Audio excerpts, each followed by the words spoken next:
Back again for another edition of the Red, Gold, and Bold podcast with you, as always, Jeffri Chadiha from the NFL Network, Sam McDowell from the Kansas City Star. I'm Soren Petro from Sports Radio 810 WHB, talking some Chiefs football as the Kansas City Chiefs come off the bye week and now get ready for the San Francisco 49ers. So it's time to break down where they sit. We will talk about can the Chiefs sustain the offensive production they showed versus the Saints? Is trading for a wide receiver on the table? We've seen a couple other teams do it here today. Andy Reid doesn't sound too hot about either left tackle spot. Is there a role for Clyde Edwards-Helaire on this team? What's realistic to expect from Xavier Worthy the rest of the season? Travis Kelce, can he be a number one target? What to make of Andy Reid's Rashee Rice update? And does Chris Jones have a shot at Defensive Player of the Year? We talk about it right now here on the Red, Gold, and Bold podcast. You are listening to the Red, Gold, and Bold podcast, the most in-depth analysis of the Kansas City Chiefs on planet Earth, breaking down the Chiefs like no one else can.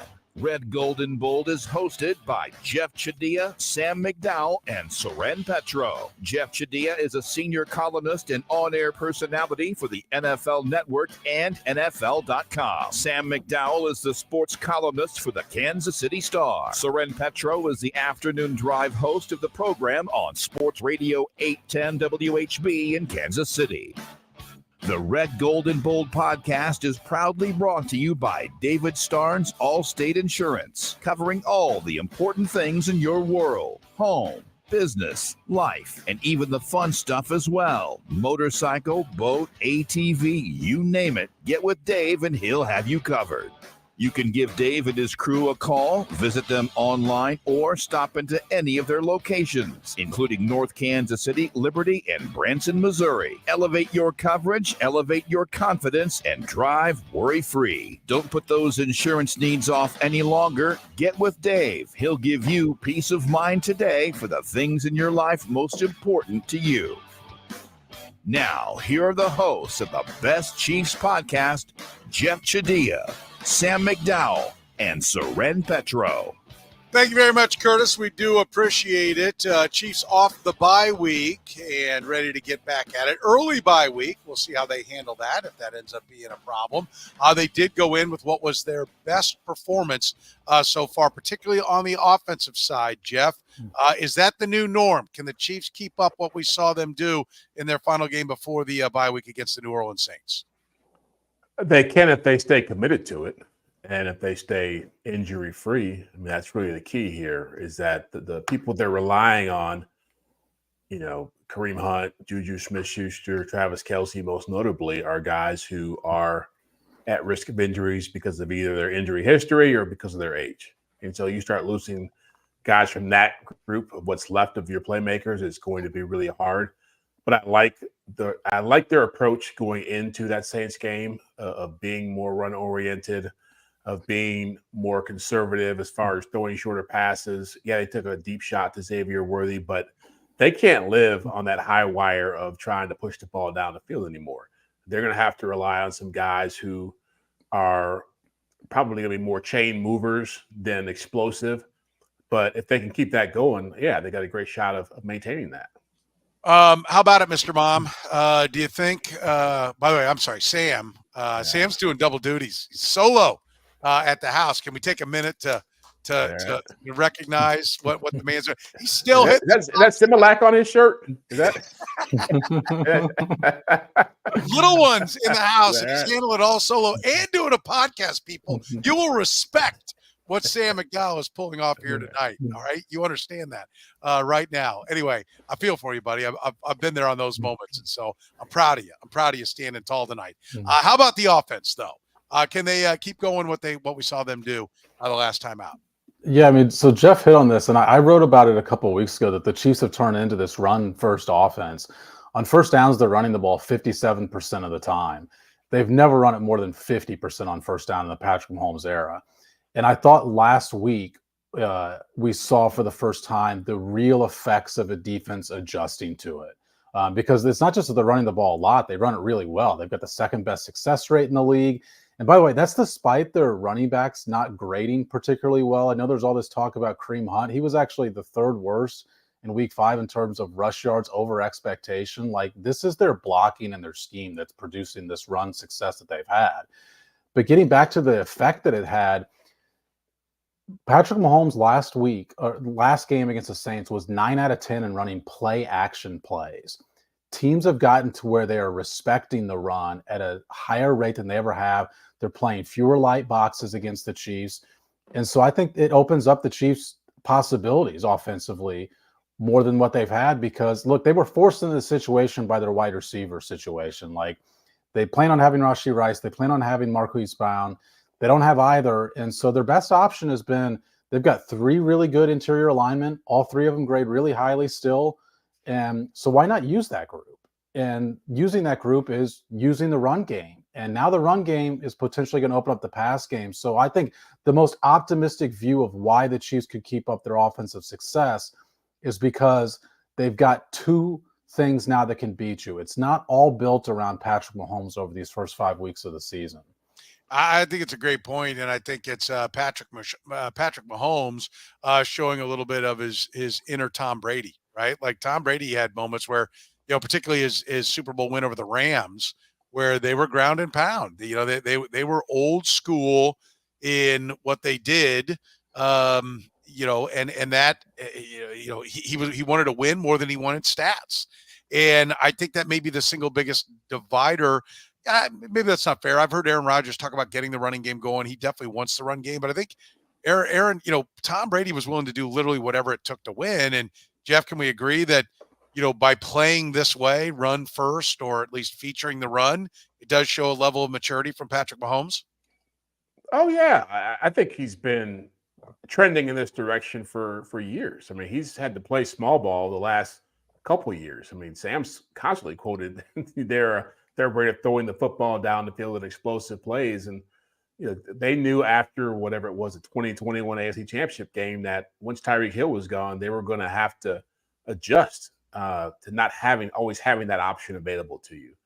And so I think it does show maturity. And I would also say that Tom Brady won his first 3 Super Bowls playing this way, by the way. So probably and even in Tampa, when they started getting the run game going, he got his 7th doing some of this. So it's always great to talk about quarterbacks, and we do it way too much in this industry as being the be all end all. But end of the day, they need help. And the Chiefs, recognizing that the run game is their best option outside of Mahomes and their defense is their best option out of Mahomes, is huge for him. It's not just him maturing, it's the whole team recognizing, okay, he's great, but we got to do something to help him out too. Yeah, I think it is a little bit of, I hope Andy Reid learned his lesson last year when he condensed everything, Sam, and said, okay, I've got these guys that can catch. I'm going to run the plays that work for them. We used to joke about our buddy Eric Eager used to say, we need Andy to call the good plays and Drew to sit down, right? Like, I think there is an element of, and I understand the reason of getting everybody involved and all that. You want everybody on the field to be a threat. Hey, you got to cover Sky Moore because we got a package of plays for him, and got to cover this guy. But, it does feel a little bit like maybe, the Raider lesson got taught to him. He pulled that file out real quick and went, wait a minute, what do we do again? Okay. And let's stick with what works. And that maybe the trials and tribulations of last year did stick with him coming into this year. Yeah, I mean, I think what's most interesting is a lot of what they're running are the Drew plays. Like that, the boring is what's working for him right now with the runs up the middle. And I guess it depends on what your definition of Drew plays are. The boring stuff, right? Yeah. I thought the Drew plays were the ones that don't work. And the Andy plays were the ones that work. Yeah. Did I always miss the analogy when I was hearing Eager say that? Yeah, it was a bad analogy. You heard it right. It just wasn't a good analogy.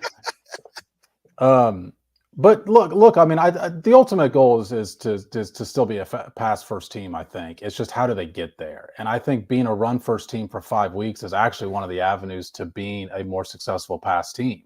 I mean, of those 10 play action dropbacks that he had last week, 8 of them went for first downs. Like, these were not garbage yardage that the Chiefs got or simple passes that they had on 3rd and long or something that picks up 10 on 3rd and 20. Like, these were move the stick plays that they had on play action. And I just think that's a recipe for success in their future because of the way they're able to run the ball, which all depends on their line up front. And I actually wonder, because of the success, are the Chiefs reevaluating the Trey Smith situation. I think we all came to an agreement during the offseason, or even on the verge of the season when they signed Creed Humphrey, that Trey Smith is probably gone. And look, I'm still there thinking Trey Smith is probably gone. Yeah. But the strength of this team right now is Trey Smith, Creed Humphrey, and Joe Thuney on the interior. That's where they're running behind. And that's why the play action was so successful against the Saints. By the way, Terry says Marty Ball. Yeah, I might have to embrace it. Brad says numbers don't matter. Championships do. I think we would all agree on that one. This reminds me of those Philly teams and the Alex plays. Yeah, maybe a little bit. Like I don't think that's completely Philly teams. Yeah, I don't think that's completely out to lunch. And then, of course, we always do like to, Brad, thank you. Punch the like button, folks. Don't cost you nothing. Likes, love, shares, do it all. Helps the pod. We appreciate it if you do. Yeah, I think the offense remains a work in progress, Jeff. But, we find out a lot against the 49ers, don't we? Like, this will be a good test. If he had a bye week where maybe he goes mad scientist with all that extra time, we're going to find out if the main thing's still the main thing. I think this is a good litmus test to find out if he's kind of unlocked the secret to this team's success, or if it just was kind of like, hey, the sun shines on a dog's ass every now and then. And, he had a good game plan with that matchup with an opponent, a Styles makes fight thing, or has he figured out the true secret to his team? Oh, we'll say it. Yeah. What you wonder about is just, yeah, go ahead, Jeff. I'm sorry, we lost you. Can you hear me now? Yeah. Okay. I was going to say, I think what I wonder about is the ceiling for what he's doing, because as you mentioned, with New Orleans, it was pretty impressive. Now the question is, how creative can you get with this group? How much can you realistically ask of Juju Smith-Schuster? What can you ask of Kareem Hunt in terms of carries? And that's what, I don't know. I mean, the Niners have their own issues. Certainly with the injuries they've had on the defensive side. They've been banged up on both sides, really, and had some star players either miss games or not play at all, like Christian McCaffrey. So I don't know what you're going to get from them, but I think it should be, for both sides, a pretty good litmus test in terms of, hey, are we really championship caliber teams? And what can we put out there? They had a big win over Seattle. I imagine that Andy having this bye week is good, but the Niners also had 10 days between games, so they got time to figure it out too. What I don't know is just what Andy did against New Orleans. Was it about, hey, we don't know what Juju's going to do. We don't know if Kareem can keep doing this. We don't know if you're going to go to Travis as much as they went to him, or is there a lot more left there? Yeah, I think it's a great question. If you've got questions about insurance, David Starnes, Allstate Insurance is where to go. David Starnes Allstate Insurance, serving the Kansas City area and all throughout the Midwest. With David Starnes Allstate, it's not just about fender benders. Beyond traditional safeguards, enjoy perks like roadside assistance for unexpected breakdowns, transportation expense coverage when your car is in the shop, auto replacement protection to keep you on the road in style, and much more. You can give Dave and his crew a call at 816-781-7331. Visit them online or stop into any of their locations, including North Kansas City, Liberty, and Branson, Missouri. David Starnes, Allstate Insurance. Gay Asphalt and Concrete, proudly serving the greater Kansas City area. Nationally recognized full-service paving and pavement maintenance contractor, making parking lot problems disappear in Kansas City since 1994. Get your seal coating done now before the weather turns cold. Weekends are booking up fast. With free consultations, no commissions, in-house crews, and every project comes with a written warranty, Gann Asphalt keeps your parking lot safer and helps you and your business avoid unnecessary delays and costly expenses. Find Gann online at GannAsphalt.com or call 816-484-3338. Gann Asphalt and Concrete. One contractor, all things parking lot. There's Trade-A-Palooza today, Sam, as we had the Buffalo Bills picking up Amari Cooper. Before that, Devontae Adams going to the New York Jets. Is trading for a wide receiver on the table for the Kansas City Chiefs? Yeah, I mean, absolutely. I mean, I've said it for a couple of weeks now. Like, the Chiefs are looking for wide receiver help, and I'm not guessing on that. Like, I'm fully aware that they're looking for wide receiver help.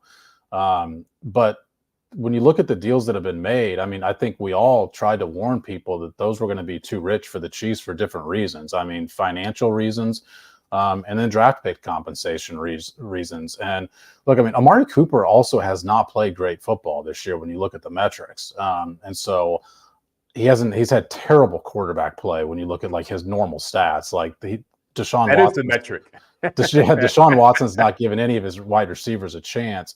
But I'm talking about in terms of his separation has not been great this year. But there's still ways they can get marginally better, even if it's not the top of the market guys. And look, that's the way the Chiefs are going to have to operate. I mean, it's the way they've operated for quite a while now. And when you look at their history of trade deadlines, I mean, they're not giving up first and second round picks for players. It was a shock when they gave, part of it the third rounder to get somebody like Kadarius Toney. And he was only 2 years into a rookie deal. And I think that changed, first of all, it was price.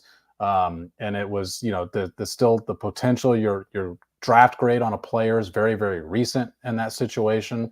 But we threw out some names last week, I think. I mean, there's guys that can make them better. Demarcus Robinson, I think, makes them better, but there's other players too that can make the Chiefs better, even if it's not a wide receiver number one.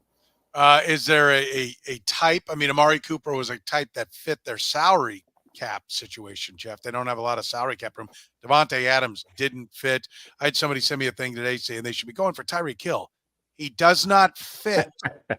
And they're not trading him also. I mean, it's like I don't understand where some of these things come from, because you like a guy on your fantasy team does not make him available to the team you root for. I don't understand this foolishness sometimes, but and I will be here to be like, I did not see the Tyreek Hill trade coming if that happens, but I'm here to tell you it's not happening. Okay. But we know what he likes in free agency, he being, Brett Beach. We know what type of wideout Andy Reid likes in his offense. Beach likes young, Andy Reid likes separation, right? Like the Mike Williams thing. Somebody got a hair up their ass that because Mike Williams was dropping balls and that Devontae Adams would probably take his spot. Well, go get Mike Williams. They didn't have my interest in Mike Williams when he came out in the draft. They don't have interest in that style of wide receiver. I mean, do you see a fit that's there for what Reid wants, what Beach likes? Jeff likes Marquez Valdez-Scantling recently released, I think, right? We had that on the street. Yeah, we had that comment. I didn't put it up, but saying like, I can't wait till Marquez Valdez-Scantling is dropping passes again for the Chiefs. I mean, that is a little bit scary that they need wideouts and he's now available. Don't put it past him. Nothing. Nothing. Yeah. You said never on McCole Hardman. We all learned that lesson. Come on now. They're all in play. I think I said he couldn't help them. Not that they wouldn't do it. And all he did was win the Super Bowl all by himself, even if he didn't know they had won the Super Bowl. That's all he did. And the eighth receiver too, right? No, look, I don't see a lot of options out there. I didn't see that many options beforehand because we knew there was competition. I feel like people were, part of it may be teams saying we're not going to let these guys go to the Chiefs, but it's also other teams saying we have a shot here, a real shot here. When you look around the AFC or the NFL in general, if these teams that made moves feel like, especially the Jets and the Bills, if we can add another weapon here, we can make a run in the playoffs with this group. And the thing about the Chiefs, it's an interesting conversation because when you say, and I thoroughly don't think they can win a championship with this current group, the way it's constructed offensively. But when you say that, people get upset. But then they're also like, I want Tyreek Hill. But get Devontae Adams over here, because the reality of it is, without having those kinds of weapons, it is going to be a much tougher road for them to hold to get back to a Super Bowl and win one. But yeah, outside of a Demarcus Robinson, a guy like Calvin Ridley would have been interesting, but he is having his own issues. He just signed a deal in Jacksonville, and so that doesn't make sense financially. DeAndre Hopkins was a popular name a couple of years ago. Like, he's dealing with a knee problem, and he's not productive, and so there's not an easy answer out there. People may be a little bit envious of Devontae Adams, who can still play, or Amari Cooper, who can still play. I think Amari Cooper with Joe Flacco showed a lot last year, and so I think with Josh Allen it'll be similar. But yeah, the money never made sense for a lot of these guys, and really it's really more about, as Andy said, who could fit into his office and be productive right away. You really don't think the Chiefs can win a Super Bowl with this current group? No, not this offense. Didn't they pretty much do it last year? Rashee Rice was healthy last year. Rashee Rice was healthy, but I mean, Rashee Rice. What is Rashee Rice? He's a 900-yard receiver and like now he's gone and you can't win without him? Well, if you think Juju Smith is going to be a 900-yard receiver, I'll be interested to see that one. Well, he He was was. a big part of what they did. And He Travis was a Kelce was a 900-yard year older. receiver 2 years ago for this team. And Travis Kelce was a year younger. Travis Kelce had a much better year last year than he's having this year. I mean, I'm okay. And Pacheco was healthy. I'm okay if you say it's going to be hard or harder. Yes, I agree. It's going to be harder. With Rashee Rice, it's definitely better. With Rashee Rice and Hollywood Brown, it's definitely better. That it's going to be harder. But, last year, like Rashee Rice kind of came on for the last 3 or 4 games and then had a very good playoffs. I don't know why when Juju Smith-Schuster comes out the first time, he's in the starting role and has 130 yards. We wouldn't think that Juju Smith-Schuster can do what Rashee Rice did down the stretch. I mean, he wasn't Jerry Rice. It was Rashee Rice, not Jerry. Rashee Rice was really, really good for the past 6 games of regular season and the playoffs. I think, Juju Smith-Schuster is not replicating what Rashee Rice gave him at the end of last year. I don't think he will either, but I'm. It's not because he's not capable. It is because he's not capable. And Juju Smith-Schuster has had a really good game. Yeah.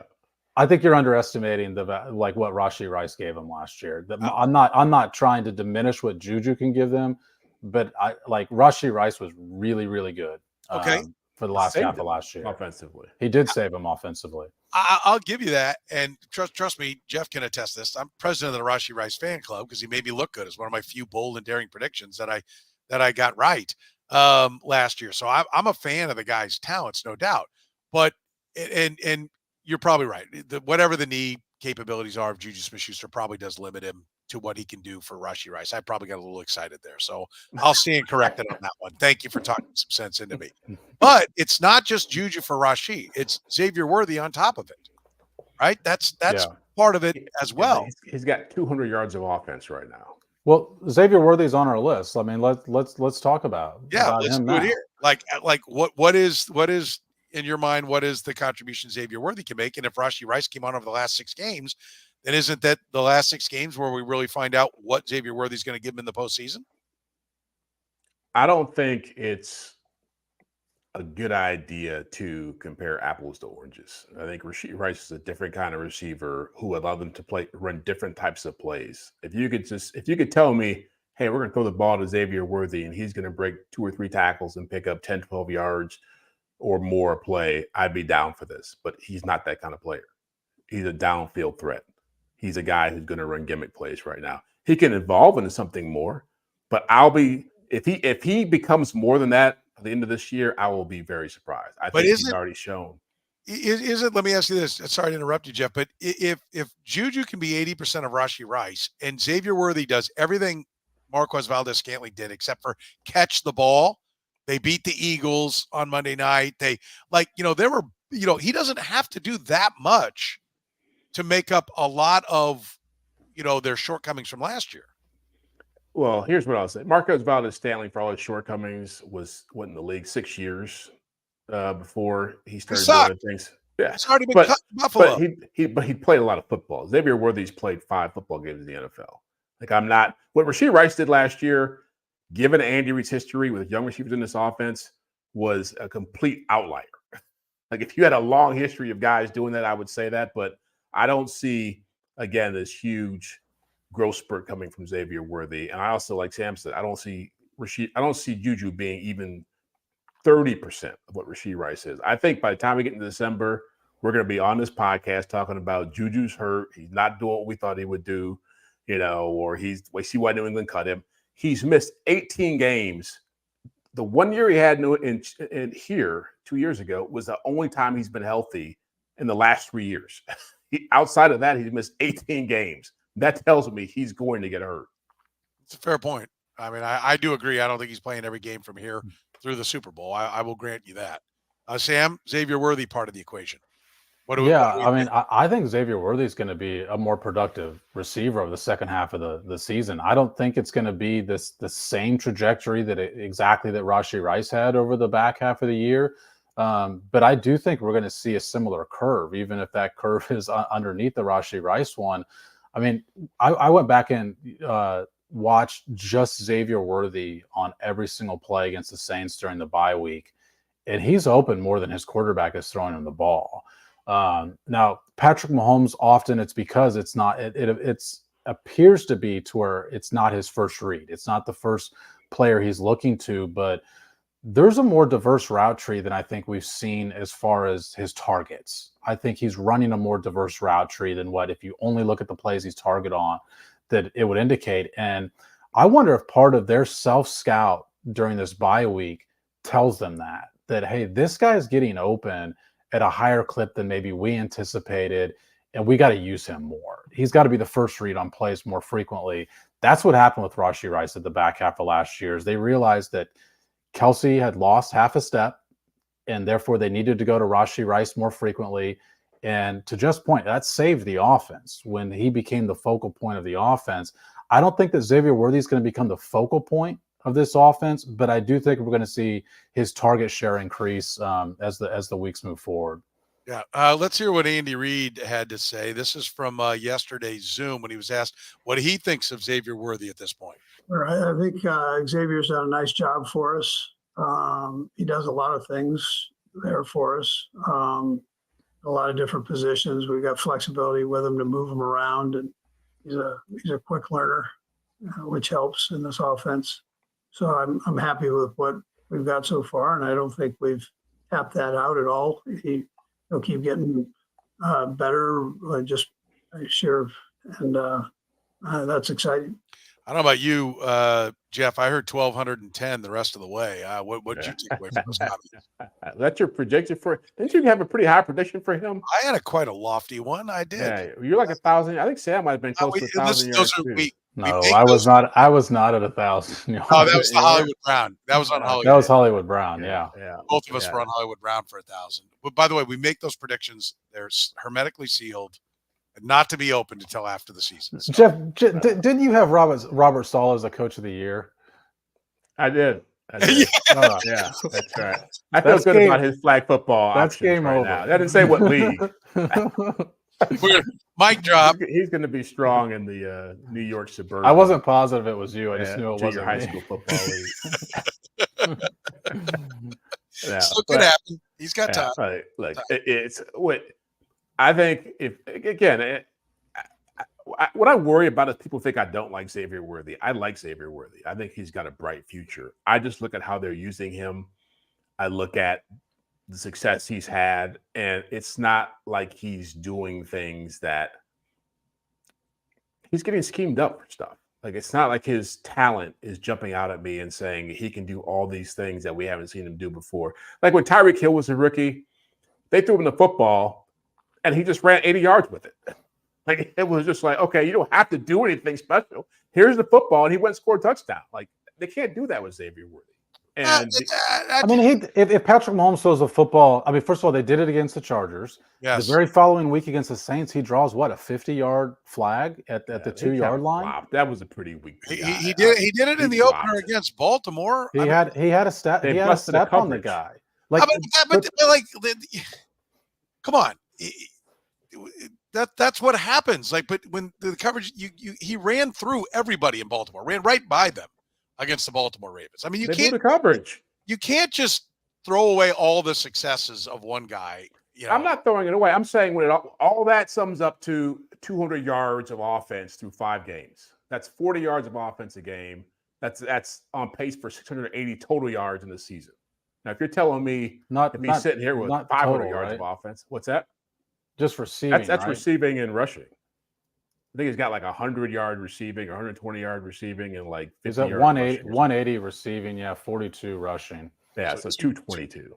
222. I'll do the math. What was the total yardage rushing and receiving from Tyreek Hill his rookie year? Oh, I bet it was probably 1,000. No, it was not. Time 750 for Xavier Worthy is the. He's on 755 is what Xavier Worthy's on. Tyreek Hill's rookie year, he caught 593 yards and ran for 267 for a total of 860. Okay, how many touchdowns did he score? From scrimmage, he scored just because that's what I have up in front of me. He scored. Because Worthy's got. And was he a punt returner then too? He scored 9 touchdowns. How many's Worthy got right now? 3. He's got 3. And was he a punt? He was a punt returner too, right? Didn't he have a punt return? We're talking about the offense here. Let's be clear. Okay. I'm just Xavier okay. Worthy's, Tyreek Hill scored 9 from scrimmage. Xavier Worthy's on pace for 10. 10.2. I would probably bet you if you put those touchdowns on film and saw how Tyreek Hill scored them, it was a lot more degree of difficulty than what. Okay, so do you only get at. 4 points when Xavier Worthy scores an easy one, or do you get the same 6? No, I'm saying when you're running wide open in the middle of the field and people bust the coverage, it's different than getting the ball on a reverse and beating 6 guys to the end zone. Tyreek It's like Hill watching Barry Sanders run versus watching Clyde again, Edwards-Helaire run. But it doesn't matter if Andy Reid's that much better at scheming plays and you get to run untouched naked. Doesn't matter. It's still the same 6 points. All I'm saying is that the highlights you mentioned, they are highlights, but they're not volume. He's not a high volume player. And so I think he's going to have a lot of games where he has 2 catches for 25 yards and 0 touchdowns. And we'll be having the same conversation. I'll be saying, see, that's what you're going to get. It's going to be feast and famine. Where does he finish, Jeff? The Chiefs have 12 games left. He's at 180 receiving yards, 220 total yards. Where does he finish? I think he has what I said for the season. I said 500 receiving yards before the season. Now, if you want to throw in some rushing yards, I think he might end up with probably 150 rushing yards. All right. Can I probably 8 touchdowns. I think he winds up more like 700 receiving. Receiving? Yeah, I would agree. You better get going. Well, not really. I mean, he's on pace for 750 right now. Listen, let me give you the Tyreek Hill. I mean, I just meant the receiving aspect of it. And I'm going to give you the Tyreek Hill receiving by game the rookie year because I think it's pretty simple and it's pretty quick. 1 for 9, 2 for 8. So he right there off 2 games, he's way ahead of Tyreek Hill's pace. 3 for 26, 5 for 24, 2 for 20, 1 for 38, 5 for 98. He breaks out in week 7. 3 for 11, 10 for 89, 4 for 53, 9 for 52, 5 for 53, 6 for 66, 0, 0, and 5 for 46. So, and keep in mind, Worthy's on pace for 600 receiving. I think I'm saying just receiving. I think he winds up in 700 because I do see some stuff on film where I think he's more open. I think he needs to be targeted more based on when you see guys are open. And again, Jeff, the argument's not who's a better player. I will take Tyreek Hill. He's better. But the question is, can he? And also, he's got a better quarterback than what Tyreek Hill broke in with because he broke in with Alex Smith. But also, Tyreek Hill was not a real receiver until year 3 of his NFL season? I think year 2. He came in as a running back kick returner. Yeah, and I think by year 2 he was a real receiver. I mean, he had 6 for 185 in a game year 2. Okay, I forget whatever, but he made a point of becoming a receiver. Yeah. He was a gadget guy when he got here. For sure. And that's really the point I'm making about Worthy. For a guy who's been as polished as experienced as a receiver, there's still limitations there to what he can do at this stage of his career. Like to sit there and say because he's fast, he's going to end up doing things that Tyreek Hill could do or surpass what he did as a rookie. I can't go there with him because Tyreek Hill was a special player. He's a future Hall of Fame player. I agree, and I think that's for sure. But I do think that I also think his rookie year blends in with the other years, and the kick and punt returning kind of gets shoved in there, and that's just not as much a part of the game anymore. Nobody kicks to guys, right? Like the punters are way better. Nobody really returns punts that well. Let me ask you this: it's not of the game. When the ball's in Xavier Worthy's hands, do you feel like he's as electric a runner? No, because he's not as strong. Close. He's not exactly. So that's. But if he's in the open field, is he? Yes. Yeah. Okay. Then in the open field, he runs by guys like only Tyreek Hill in this league can do. Yeah. Okay. But again, here's I don't want to belabor the point here. We've already spent too much time on it. He runs routes that take a long time to develop. This offense is not built to run those kinds of routes. I think that's so. If you want to make him the number 1 guy, you got to run him on shorter stuff and put him in more harm's way with linebackers and safeties and people putting their hands on him. So Yeah. that's the choice they got to make. It's great to say, hey, you can do it, but I want to see it happen because it hadn't happened yet. I think we can all agree he's going to be at his best if Juju stays healthy. Yeah. Right. That Juju can do that stuff and he can do the deep stuff. I think we'd all agree on that. Yeah, but I think he should be, like I said, I think he should be targeted on more routes than he's currently being targeted. It's not just the deep stuff that he's getting open. But Jeff is right. Like, that's a different test to see him running over the middle incredibly frequently. There's just a difference in saying that he could match Tyreek Hill's stats in year one versus match his talent. And I don't think any of us are saying he's matching the talent that Tyreek Hill has. Kansas City's Google 5-star related injury lawyers is Northland Injury Law. Northland Injury Law, Kansas City's Google 5-star rated personal injury lawyers, serving KC for more than 40 years, voted Kansas City's #1 accident lawyers, helping people with serious injuries from car accidents, work accidents, falls, and other personal injuries. Northland Injury Law doesn't get paid unless they get money for their client. Don't wait, get compensated now. If you have a case, text HURT to 22222. That's HURT to 22222, or call 816-400-HURT. That's 816-400-4878. The choice of a lawyer is an important one and should not be based solely upon advertisements. Besame Wellness for all your cannabis needs. With fast, easy, and discreet delivery, you can enjoy the same deals you enjoy in-store, but delivered to your home or office. Even same day. Restrictions may apply. Any questions? Let Besame's top-rated customer service team assist you. And this Chief season, don't miss a minute of the game with no delivery fees on game days. And when the home team wins, so do you. Use promo code 3PEAT and receive some extra free goodies with your next Besame order. Don't forget, you can still use promo code podcast25 to save 25% on your entire order for online delivery or at any of their 5 area Besame locations. All right, let's talk about the left tackle, gentlemen. Andy Reid, I want you to listen to this, was asked about where they sit with the left tackle coming out of the bye week. Yeah, we obviously looked at that, and both of them can do better, and so Wanye knows what he's got to work on, and likewise Kingsley does, and we're lucky to have both the guys, both young guys, and we're kind of growing with them here. So we'll kind of let that process keep rolling. And by the way, we read Temecula's Temecula Hound Dog's mind. He wants to know about the left tackle spot. You just heard what Andy Reid said.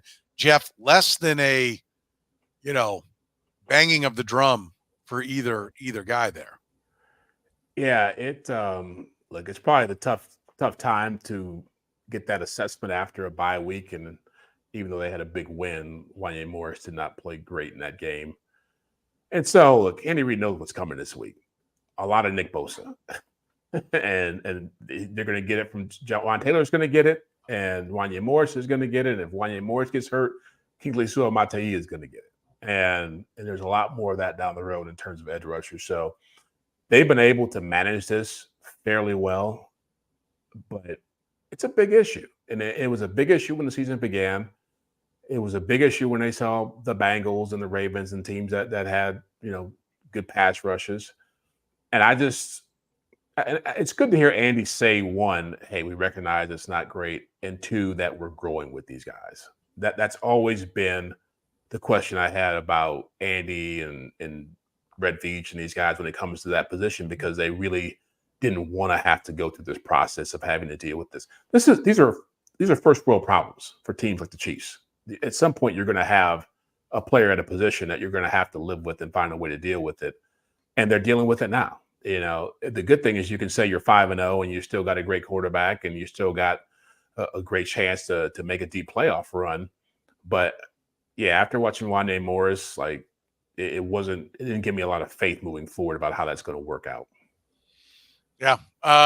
Tell me, what do you think? Where we sit right now at the left tackle spot, Sam? I mean, I don't know what taking some time off would assess unless they just dug deep on the tape and went someplace there. But what do you think coming out? And what do you think of the comments of Andy Reid? Well, I think the comments show that, first of all, Andy Reid has a way of grouping guys together. He likes to talk about guys in pairs or trios, so he doesn't single out anybody. Yeah. And so that's what this was an instance of, is like he doesn't want to say that Wanya Morris played really poorly against New Orleans like he did, because he can group them together and just say, hey, both guys need to get better. I still think eventually the Chiefs are looking for an excuse to put Kingsley Suamataia back in the lineup at some point. And Wanya Morris gave him a week to consider that, because he was really bad against the Saints. And both he got banged up, right? Did he get banged up in that game? He did. And Kingsley Suamataia, with a knee injury, Kingsley Suamataia had to play 3 snaps, and then Morris came back in the game. But the bigger issue here is the effect it has on the quarterback. I mean, I've mentioned this before, but you go back and watch that Saints game, and Patrick Mahomes' eyes are all over the place, and they're constantly looking at the guys up front. Patrick Mahomes had that almost incredible play where he basically does a 360 in the pocket and throws it to Samaje Perine. He's not looking at Perine for long enough to realize he's just stationed in a spot and not currently on the move. So that's the only reason that play doesn't work. If you go back and watch that, he just bails on a clean pocket. And there were a few instances where he's bailing on a clean pocket, and that's because the tackles didn't play well in that game. And he's had issues with the tackles so frequently this year that it's very obvious when you watch the games that it's in his mind that he doesn't have a lot of trust in his left or right tackle to protect right now. Those two guys, Wanya Morris and Juwan Taylor allowed 7 pressures in the game just between the two of them. But Patrick Mahomes was credited with 6 pressures as a quarterback, to where it's clean pockets. He's the one responsible for it. Nobody else in the league was credited with more than 4 that week. This is a combination of things. It has a trickle-down effect when your tackles don't play well. It's not just about that snap. I think that's a great point. And do you think we're going to see Kingsley Suamataia against the 49ers, Sam? I think it would be a bad week to put him back in the lineup because of the matchup. And I just think he's still the long-term plan. When I say long-term plan, I just mean this season, the late season plan. I still think they'd like to see their most talented guy still take back that position. But this is a mental thing right now. You've got to build his confidence back up. And I don't think many left tackles leave a Joey Bosa or Nick Bosa game saying, wow, I've got great confidence right now. Yeah, no, I would tend to agree. Reid is very good. Donovan says this, neutralizing Bosa, lots of action right in front of him, daring him to break up the field after Mahomes. That's how they beat him last year. Hardman. It was the McCole Hardman game for that. It was all the horizontal speed. And Temecula says Patrick has a clock in his head. He does, but I think Sam's point is that the alarm's going off at about 4 a.m. Not at 6:30 or 7. He's supposed to be going up. The alarm seems to be malfunctioning a little bit there. I would agree he's a little bit skittish, and I'm glad he is. I don't want him dead. So it's okay if he gets out a little bit early. The idea that you've got we can't be sitting here saying the left tackles are a question mark, Jeff, and then be like, I don't know why Pat's leaving early. Exactly. Yeah. He's going to leave early on some clean pockets because he can't trust what's going on there, but he's still pretty good when he leaves early, right? And the results against the Saints were their most complete football game. Yeah. Well, again, you're making the point I was making previously about the Xavier Worthy impact, that he's going to have to. Good. Let's go back to that. Yeah. I don't want to go. I didn't want to go back to saying I'm just saying that all this stuff is interrelated in how you play offensively, and so. Guys like Juju and guys like Travis have more impact because when he's having to escape the pocket, those guys know how to work with him. Yeah.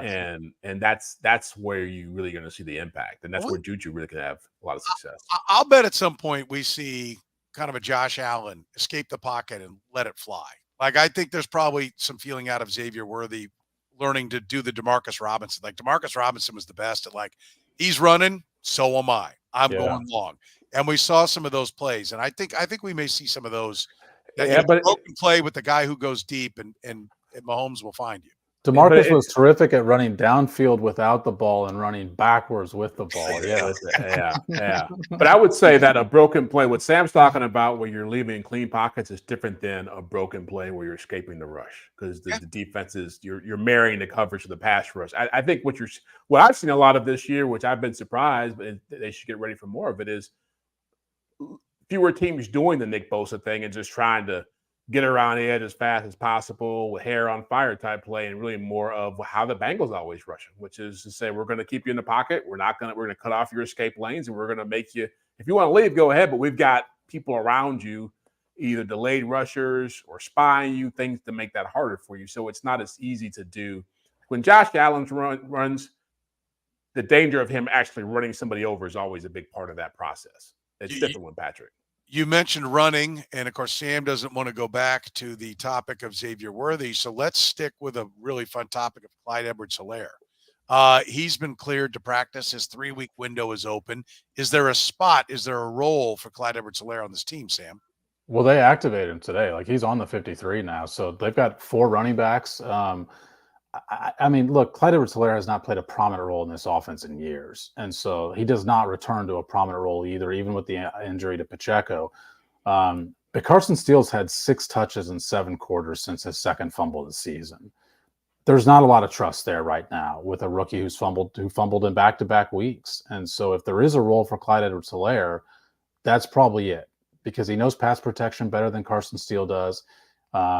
He's a better receiver than Carson Steele does. I mean, I know Clyde Edwards-Helaire's reputation in Kansas City is not great given his draft position versus the production. But he's always been a pretty good receiver. Like, he catches the ball well. And sure, I mean, I think that's an element that the Chiefs could use sparingly. Carson Steele probably had more of a role when he did not have somebody in front of him on the depth chart who was a like-for-like comparison. I mean, Carson Steele runs a lot like Kareem Hunt runs. I don't know what the argument is for having him get the touch over Kareem Hunt right now if Kareem Hunt does not have the fumbling issues. And so I could see them, I can't see them dressing 4 running backs. These guys don't participate enough on special teams. Carson Steele does return kicks. But I could see them making an argument that Clyde Edwards-Helaire eventually gets in the back in the lineup that way. I understand the fumbling from Carson Steele is a problem, right? And you could cut him, but they're not really playing Samaje Perine, right? They didn't really play Perine or Carson Steele much at all, either one of them last week. But Jeff, I mean, if Clyde Edwards-Helaire has a spot on the team, number one, do you think they'll go with 4 backs in the short term? Or do you think someone's going, and who will it be? Who should it be? Well, it'd be Steele would be the odd man out, obviously. Is it obvious they don't play Samaje Perine? Why is it obvious that Steele's out? Just the fumbling? Just a duplication of skills, like I said, like Sam said. Now, if Kareem Hunt begins to go south in the next few weeks, then maybe it makes more sense to have him around. But if Pacheco, Pacheco's kind of dicey with this leg injury. Like, he's going to be healthy at some point, but you don't know what kind of player he's going to be coming back. But I think you just can't have 2 or 3 guys all doing the same thing. So I do think Steele is probably more replaceable, but I agree with you too. I think Perine is a mystery why they don't use him more.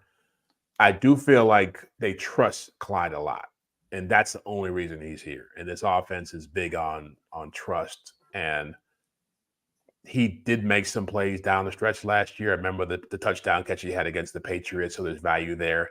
I don't think he's going to be anything more than what he's been in the past. I agree with Sam. His role is pretty minimal, but I think he's a lot like, who's the guy? Darrell Williams a couple of years ago. I think he's probably a poor man's version of that. I think he can find a role with that kind of skill set. Just FYI on Perine, his last 3 weeks, he's had 28, 25, and 21 snaps. Like, he is getting on the field some. It's just that they often use him in pass protection situations. Yeah, that's a fair point. He's just not getting the touches. Yeah. Right. Yeah. He was way more effective with the Bengals. He was impactful there. I don't know why he can't catch the ball here. Yeah, I mean, I do think it's still going to be really interesting to see how many touches Kareem Hunt gets in the game this week as well.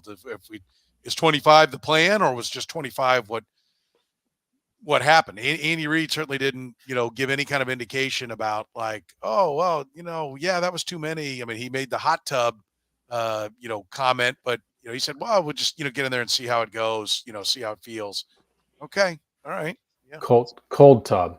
Cold tub. I'm sorry. Right. Thank you for making that clear. Here on the Red Gold and Bold podcast, love our sponsors, like our friends at David Starnes Allstate Insurance. David Starnes Allstate Insurance. Elevate your coverage, elevate your confidence, and drive worry-free. Covering all the important things in your world: home, business, life, and even the fun stuff, as well as your motorcycle, boat, ATV, and you name it. Get with Dave, and he'll get you covered. You can give Dave and his crew a call at 816-781-7331. Visit them online or stop into any of their locations, North Kansas City, Liberty, and Branson, Missouri. Don't put those insurance needs off any longer. Get with Dave today. He'll give you peace of mind for the things in your life most important to you. David Starnes, Allstate Insurance. Gann Asphalt and Concrete, proudly serving the greater Kansas City area. Nationally recognized, full-service paving and pavement maintenance contractor. Parking lot problems? They've been making them disappear in KC since 1994. Don't risk accidents and liability in your parking lot. Get your lot restriped today. A brightly striped lot will cut down on accidents and keep your lot as safe as possible. Find them online at GannAsphalt.com or call 816-484-3338. Gann Asphalt and Concrete, one contractor, all things parking lot.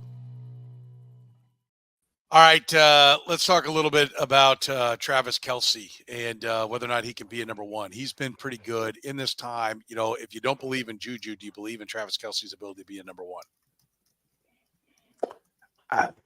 No.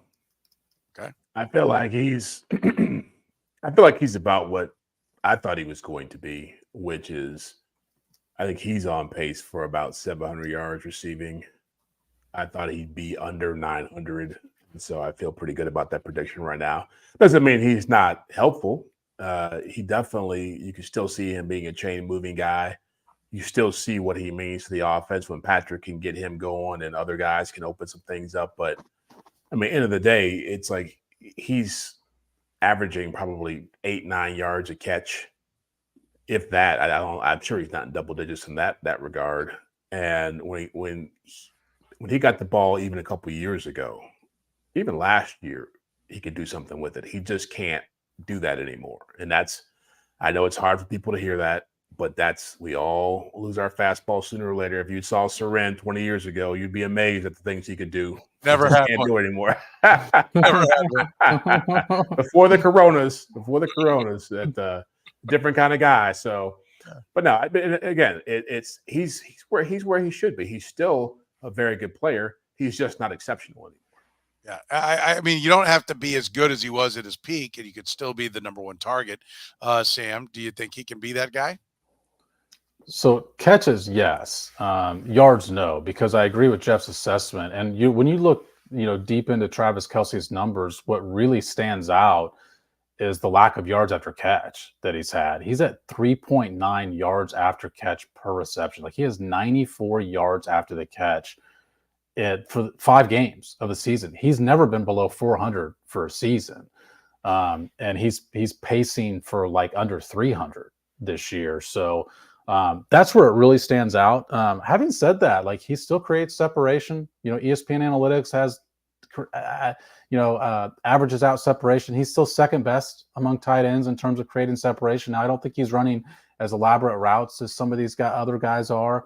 But I think what you've seen from him in the last 2 games is probably what you're going to see from Travis Kelce. He's going to be in that 5 to 9 catch range, but it's not going to produce the 120 yards that it used to when he gets, 6 catches. It's going to probably produce more like the 60 to 70 yards whenever he gets it. I do think he gets in the end zone at some point this year. Hasn't gotten in the end zone yet, and man, they're trying to force it. I mean, we saw the play at home against the Bengals from like the 2-yard line where it got to the 1. We saw the shovel pass last week. Like they are trying to get him into the end zone. But look, I mean, your guys' assessment is right. He's still a productive player, even if he's not the absolute most productive player that Patrick Mahomes has ever played with right now. Yeah, I think that's a fair point. Let's close with this. Rashee Rice. Andy Reid gave his update, Jeff, on Rashee Rice. I know you in particular. We've been exchanging texts today. Weren't real thrilled with the update. What was your reaction? What did you make of Andy Reid's update? I just feel like he gave news. He said it wasn't an ACL tear, but it was a posterior lateral damage. If you look that up, he confirmed news that stuff had been out there before. I don't know. I remember seeing that. Right? Am I wrong, Sam? I mean, no, I don't. The letters of the ligaments I may be confusing, but he did say it wasn't the ACL; it was X. Yeah, but it's part of the joint. That's the whole point. It wasn't a ligament; it's part of the joint. And so, that damage, the way he said it, creates a timeline that's more similar to an ACL tear. Even though he didn't tear his ACL, the way I heard him say it was that he could be out for about the same length of time for recovery process as it takes for an ACL tear, which is 9 to 12 months, as opposed to the 3 to 4 months for what he was having done for the LCL. And that's the thing. People are confusing, like there is a PCL ligament, but this is a whole different part of the joint he's talking about. And there wasn't any clarification for that. So the way I heard it was that he might not even be able to play football until next June or July. Sam? Yeah, I'm trying to look up the exact quote that Andy Reid said. While you look it up, let me say this. You keep looking for that, and I'll say this. First of all, Andy Reid, you can't get a straight answer really on injuries. Okay, so there is a level of like he talks in a circle and tries to confuse on every injury, right? Like that's just what he does. And when he brings Rick Burkhalter out there, he gives a speech and literally runs in terror, like he's on fire, out of the room. So that nobody can lob any other questions at him. Like, we'll get Rick for you. And then you either don't get Rick or you get him. He makes a statement that's just as ambiguous and circular as Andy Reid did. And then he runs out of the room. Listen, no one cares. Like we care about the health of the individuals they're talking about, but nobody amongst the fan base cares. They just want them to win. And they do. So nobody cares. Now, if they were losing with all these injuries, people would be freaking out about why you can't keep people healthy. They want to know exactly what the injury is. Tell us why you're not telling us the injury. Is it because you don't know how to fix the injury? We would get questions like that about their medical staff, right? Particularly with their F- or whatever they got on that grade. But this is just what he does in putting this out there, right? I mean, Sam, did you find the exact quote? Yeah, so the one thing I will say that Andy Reid is specific on is like he does mention, and what he mentioned in this was that it's the posterior lateral corner, which is not the PCL. It's actually PLC, to Jeff's point on the difference between that and the ligament. He is specific on that. And he's very intentional and deliberate with the words he chooses there. Like he tries to be like it's very clear that he's getting that information from Rick Burkhalter, and he's not saying, oh, I think it's a PLC or something. Like he's specific on that. The timeline stuff he's just never going to expand on because he doesn't have to expand on. But I mean, look, like either way, Rashee Rice is done for the year. Like they're not getting him back. The question is, what's his timeline for next year? And it's such an interesting situation because Rashee Rice's timeline is also going to be dictated by probably a suspension next year. And so, but you've got to prove he's healthy, I think, before the suspension starts, right? So, and that's my point. It's like if you're talking about him not being able to play football until like week 2 or week 3 of the season, then that suspension becomes, oh, you're not even playing until January now. Depending upon how long the suspension is, of course. Yeah. But yeah, if it goes the full 12 months, I don't know how many people take full 12 months anymore. Well, that's what I'm saying. All I'm saying is that in that quote he gave, he said the timeline is similar to an ACL tear recovery. Right. And I and plus there was other damage. Like they rattled off the things that weren't damaged, but you don't know what other things in there are hurt. Listen, and here's the God's honest truth. We're going to get to minicamp, ask for an update. We're going to get dribble. Okay. Yeah. We're going to get to OTs. Oh, yeah. We're going to get to St. Joe. Yeah. And until you see him out there wearing, a uniform, we're not going to know. Yeah. Hey, where were all the armchair doctors who were giving us diagnoses before he went in here? Now that we're actually getting them, no one's talking about it anymore. No one's giving clarification about what happened. I think it's a very fair point. Don't forget, we're back at it on Friday, 10 a.m. We go Tuesdays, usually at 9:30. We had to go a little early today, 9 p.m., excuse me.